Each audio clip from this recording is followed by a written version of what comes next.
Pada menggang kedua jelang Ramadan 1444 Hijriah, tepatnya Rabu 22 Maret 2023, sebagian masyarakat di Aceh Besar mempersiapkan bumbu untuk ibu pedah sebagai makanan herbal yang sehat untuk berbuka di saat bulan Ramadan. Hal ini merupakan tradisi turun-temurun yang hingga hari ini masih dipertahankan di Aceh, khususnya di Kabupaten Aceh Besar. Di Desa Nusa, Kecamatan Loknga, Kabupaten Aceh Besar, proses pembuatan bumbu ibu pedah sudah dimulai dari 2 minggu sebelum bulan Ramadan. Diawali dengan pemetikan beberapa jenis daun yang tumbuh di gunung di sekitar wilayah itu.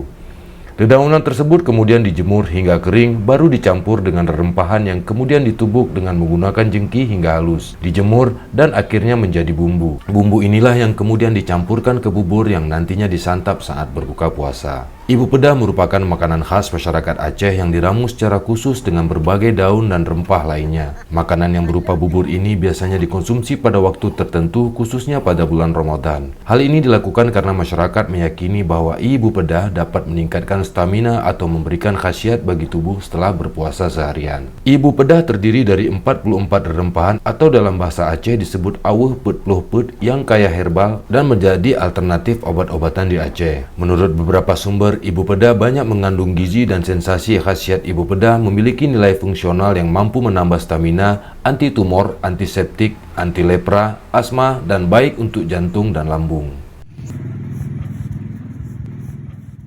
Nah, ibu pedah ini hadir dia selalu di mau bulan Ramadan gitu. Dia tidak ada di hari-hari yang lain gitu, khusus. Kenapa? Karena di dalam ibu pedah ini sudah ada karbo yang terdiri dari jagung, beras, dan sebagainya. Kemudian juga ada protein dan sebagainya, sehingga lengkap dia. Biasanya nenek-nenek atau orang yang makan ibu pedah ini dia tidak akan lapar waktu di bulan puasanya pada siang harinya ketika beliau berbuka dengan memakai ibu pedah ini, ditambah dengan ada kurma sedikit. Mungkin kalau di Nusa berbeda dengan tempat yang lain, kita tidak dilakukan, tidak dimasak di menasa, tapi lebih kepada di rumah-rumah penduduk. Nanti kalau yang mau silahkan ngambil gitu. Biasanya pulang dari taraweh makan bersama seperti itu.